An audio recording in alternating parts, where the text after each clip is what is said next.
గెలవకపోతున్నా media సోదరులు చెప్పండి, ప్రమాణం వేసుకొని చెప్పండి. సాక్షి సోదరుడు మేడం గారి ఊరు అన్న నిలబడితే గెలవకపోతున్నా చెప్పన్నా, ఒట్టేసుకొని చెప్తున్నా. నేను ప్రమాణపూర్వకంగా చెప్తున్నా, మదనన్న 100కి 100 గెలుస్తుంది.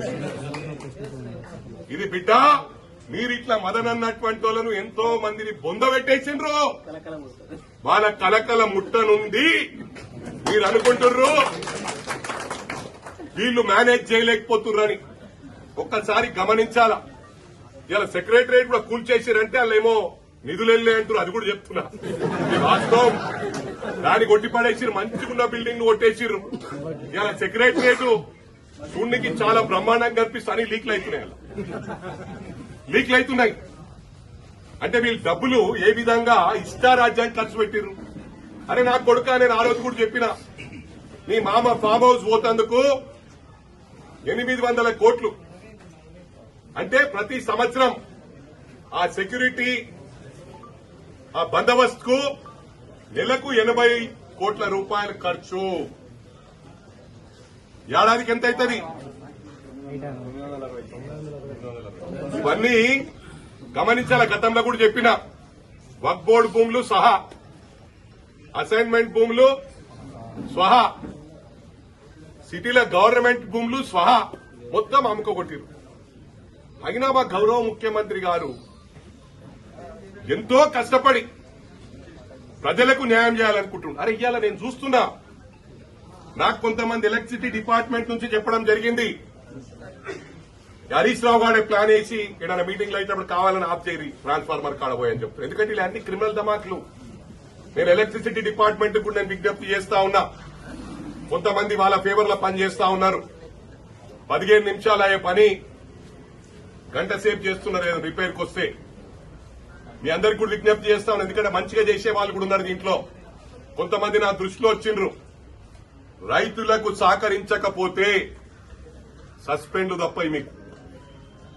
ఇప్పుడు కోతకొచ్చినాయి, రైతులకు సహకరించండి, కరెంట్ ఇబ్బంది పెట్టకండి. కొడుకులు రెడీగా ఉన్నారు, ఏదోటి చేద్దాం ఇష్యూ. వీళ్ళకి నిద్ర పడతలే, బావగారికి బొమ్మడిదికి ఇక మళ్ళీ మేము సీఎంలం అయిపోతాం పైసలు వచ్చేస్తే అని. ఈ ఫస్ట్ ఏమో ఏది మొగడు తెచ్చినోడు కూర్చుని ఉండేది ఒక నెల 2 రోజులు. ఇప్పుడు ఇక ఈ దొరికినాయి, ఏదోటి దొరుకుతాయి, ఎప్పుడు ఏది దొరుకుతుందని చూసి మళ్ళా హీరోలాగా అవుతున్నారు. బిడ్డ, మేమందరం బయటకెళ్తే మళ్ళా మీరు వెళ్ళరు ఇళ్లకి. ఇలా గాంధీది కూడా చెప్తున్నా, గాంధీ నాన్ కరప్ట్. ఈ ఆనవాయితీ తెచ్చిందే మీరు. ఇవాళ కూడా చెప్పుండ్రి, మాకు ఫుల్ మెజారిటీ ఉంది. ఎవడు రాబాయి దీన్ని పుల్లబెట్టిండు?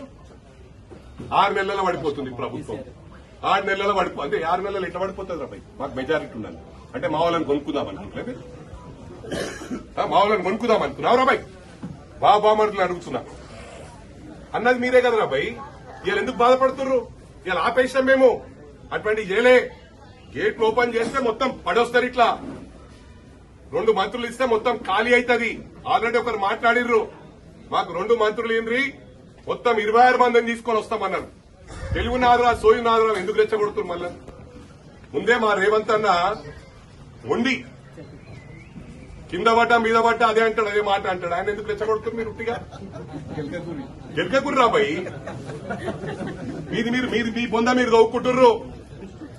రేపటి నుంచి టీఆర్ఎస్ వాళ్లను కాదు, ఓన్లీ హరీష్ రావు కేటీఆర్ బావమరుదులను చూసుకుందాం. మళ్ళా వాళ్ళ ఆయన గుండెబలి చచ్చినారు, బదలా మనకి వస్తుంది. మళ్ళా సింపతితో గెలుస్తామనుకుంటే కొడుకులు. అందుకు కేసీఆర్ గారిని ఏజ్ ఫ్యాక్ట్ దృష్టిలో పెట్టుకుని ఏమనకుండ్రి, ఓన్లీ బావగాన్ని బామ్మడిది గాని టార్గెట్ చేయండి అని చెప్పి కూడా కాంగ్రెస్ కార్యకర్తలకు పిలుపునిస్తున్నాం. ఇక చూసుకో బిడ్డ, కాసుకో రెడీ.